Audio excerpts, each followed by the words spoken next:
शिव क्या? जो नहीं है वही बहुत है। हाँ, आईटी बॉम्बे से पढ़ा हुआ हूँ ना जी, आईटी बॉम्बे से एरोस्पेस इंजीनियरिंग किया ना मैंने। सारे मठाधीश धरे के धरे रह गए। एक मलंग आया और पूरी महफिल लूट ली। वेल आज से करीब एक हफ्ते पहले की बात है। एक रिपोर्टर कुंभ के मेले में एक साधु से बातचीत कर रहा था और कुछ देर उस साधु से बात करने के बाद रिपोर्टर को ये एहसास हुआ कि ये साधु कोई नॉर्मल साधु नहीं है। और उन्होंने उस साधु से पूछा कि आप तो वाकई काफी पढ़े लिखे लग रहे हैं, आपने पढ़ाई कहाँ से की है? और उस मलंग साधु का जवाब पता है क्या था? उसने कहा कि मैंने IIT बॉम्बे से एरोस्पेस इंजीनियरिंग की है। और ये सुनने के बाद रिपोर्टर बिल्कुल हैरान रह गया और कुछ ही चंद घंटों में ये इंटरव्यू ऑल ओवर इंटरनेट में आग की तरह फैल गया। और इवन अभी भी पूरे इंटरनेट में सिर्फ और सिर्फ IIT वाले बाबा की ही चर्चा हो रही है। वेल आज के दौर में IIT क्रैक करना ही करोड़ों युवाओं के लिए बहुत ही ज़्यादा मुश्किल काम है और फिर IIT बॉम्बे जैसे भारत के टॉप इंजीनियरिंग कॉलेज में एडमिशन लेना और भी ज़्यादा मुश्किल है। लेकिन अपनी कड़ी मेहनत और लगन से अभय सिंह ने ना ही केवल वहाँ दाखिला लिया बल्कि एरोस्पेस इंजीनियरिंग में बीटेक किया और डिजाइनिंग में मास्टर्स भी किया। और सिर्फ इतना ही नहीं, उन्होंने फॉरेन जाकर के एरोप्लेन बनाने वाली कंपनी में लाखों रुपए की सैलरी में काम भी किया। लेकिन फिर एक दिन उन्होंने अचानक से इस भौतिक दुनिया को छोड़ के संन्यास चल लिया। वेल हरियाणा के झज्जर जिले के एक छोटे से गांव में जन्मे अभय सिंह एक जाट समुदाय से आते हैं। पढ़ाई में तेज थे और उनके माता पिता उन्हें कोटा भेजना चाहते थे, लेकिन अभय सिंह दिल्ली जाना चाहते थे।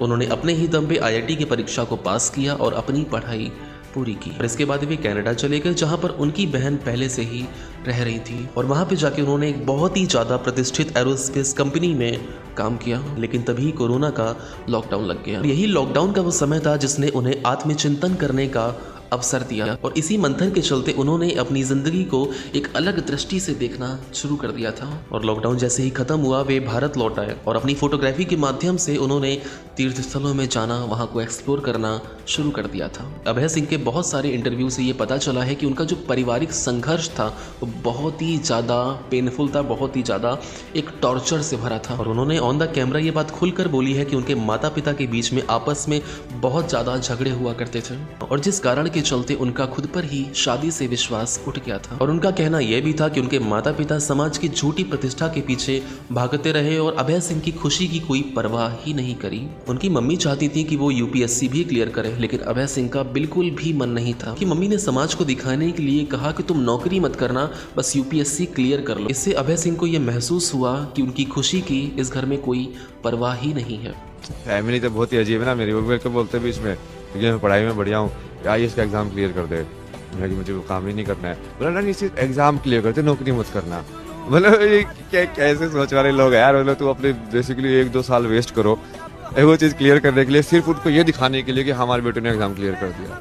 अरे ये क्या है कहानी है? ये सब तो मतलब ऊपर की बनी बनाई, बस वो छोटा है ये बड़ा है, उसके ऊपर पड़ोसियों को दिखाना है कि हाँ मेरे बेटे ने ये कर दिया।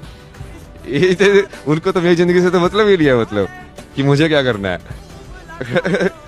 एग्जाम क्लियर कर दे, बाकी ज्वाइन मत करना बाद में। ठीक है, मजाक चल रहा है क्या जिंदगी मतलब? समय के साथ साथ बढ़ते पारिवारिक दबाव के चलते अभय सिंह ने अपना घर ही छोड़ दिया। शुरू में वो अपने माता पिता से कॉल पे बात करते थे, लेकिन आज से करीब 11 महीने पहले उन्होंने अपने माता पिता को हर जगह से ब्लॉक कर दिया।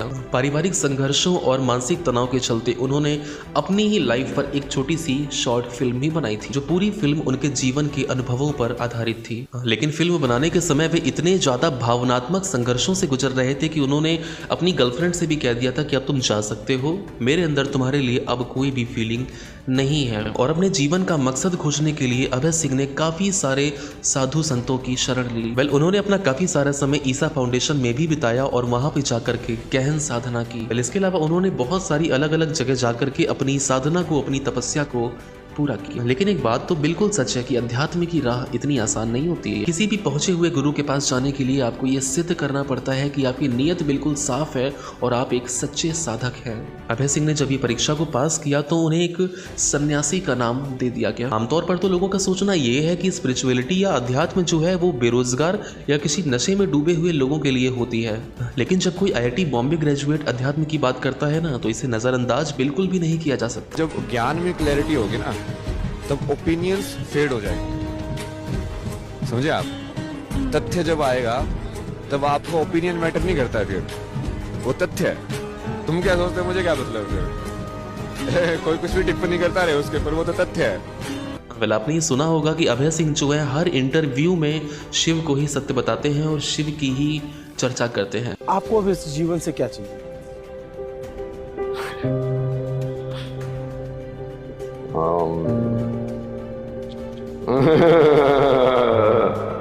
उमा महेश्वराय नमः।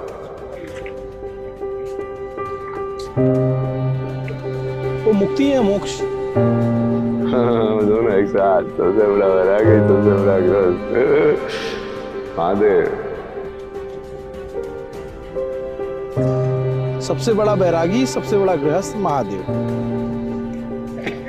ये है भी और नहीं भी, यहाँ भी है। वेल, इसके पीछे भी एक गहन सनातनी एक समझ है। सनातन परंपरा में शिव को परम ब्रह्म माना गया है, अर्थात ये पूरी सृष्टि उन्हीं पर टिकी हुई है। शिव ना तो कभी जन्म लेते हैं और ना ही कभी उनकी मृत्यु होती है। वो शाश्वत हैं, अनंत हैं। हमारी दुनिया में जितनी भी चीजें हैं वो धीरे धीरे बदलती रहती हैं, इवन दुनिया भी बदल जाती है, लेकिन शिव का सत्य समय से परे है और इसीलिए उन्हें महाकाल भी कहा जाता है, क्योंकि वे काल यानी समय से परे हैं। योग शास्त्रों में ये भी लिखा हुआ है कि कुंडलिनी जागृत का जो मेन आधार है वो शिव ही है। अर्थात अगर आपको अपनी आत्मा को इस परम सत्य से जोड़ना है तो आपको इस परम ब्रह्म की ही आराधना करनी पड़ेगी, उससे ही कनेक्ट होना पड़ेगा। और जब से उनका वो पहला इंटरव्यू वायरल हुआ है तब से बहुत सारे यूट्यूबर्स और बहुत सारे मीडिया रिपोर्टर्स उनसे इंटरव्यू लेने के लिए उनके पास पहुंच रहे हैं, लेकिन उनमें से अधिकतर लोगों को अभय सिंह की गहराई वाली बातें समझ ही नहीं आती। कई सारे रिपोर्टर्स ने उन्हें एरोगेंट भी कहा है, कंफ्यूज्ड कहा है और ये भी कहा है कि ये भटका हुआ है, लेकिन सच तो ये है कि ये उनकी अज्ञानता को दर्शाता है। और जिन रिपोर्टर्स को अपने ही सनातन धर्म की और योग के बारे में कोई जानकारी नहीं है, वो भला एक IIT ग्रेजुएट ही गहरी बातों को कैसे समझ सकता है? यहाँ पे बेसिकली महाकुंभ के अंदर देश के सबसे बड़े बड़े साइंटिस्ट में आने चाहिए।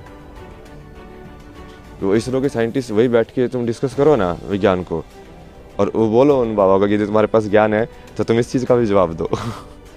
तो वो जब चीज़ें मिलेंगी तभी होगा एक साथ वो, कि वो तभी वो समझ में आएगा कि हाँ ये चीज़ें तो जुड़ी हुई हैं।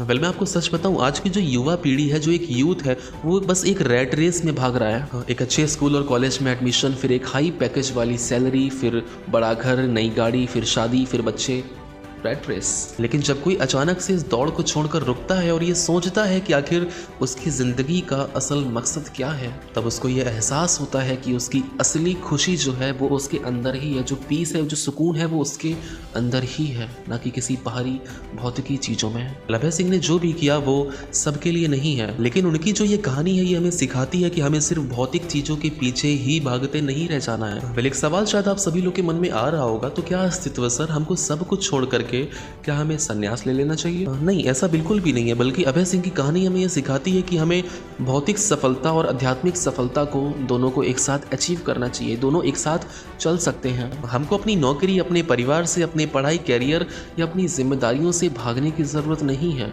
वो सुकून हमें अपने अंदर ही खोजना है।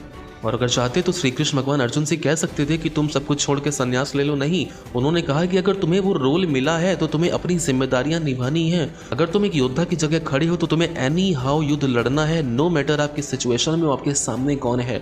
You have to play the role जो कि तुमको दिया गया है। जिम्मेदारियों से भागना नहीं है, खुद को समझने का प्रयास करना है, अपनी असली पहचान को जानना है। तुम्हारा नाम क्या है?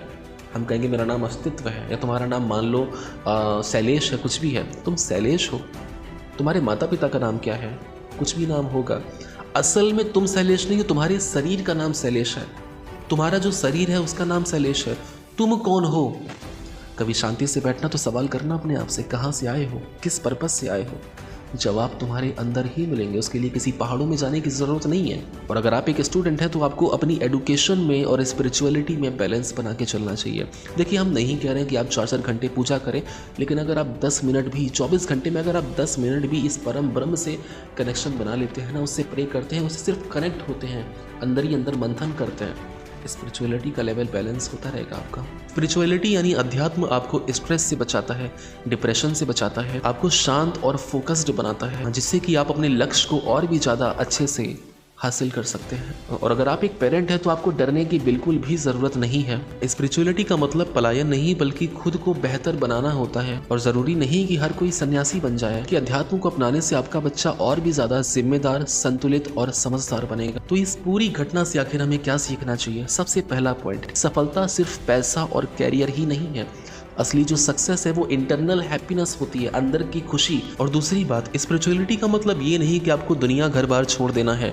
स्पिरिचुअलिटी का मतलब तो ये होता है कि हमें खुद के अंदर जाकर के खुद को पहचानना है, खुद को इंटरनली डेवलप करना है और उस मेन सोर्स से, परम सत्ता से खुद को जोड़ना है। शांति से अपने लिए 10 मिनट निकालें, शांति से बैठें और ये सोचें कि आप कौन हैं, कहाँ से आए हैं, आपके माता पिता कौन हैं। आपके ये माता पिता नहीं, आपके असली माता पिता कौन हैं। आपने कितने हज़ारों जन्म लिए हैं। इस जन्म में आपका क्या मकसद है?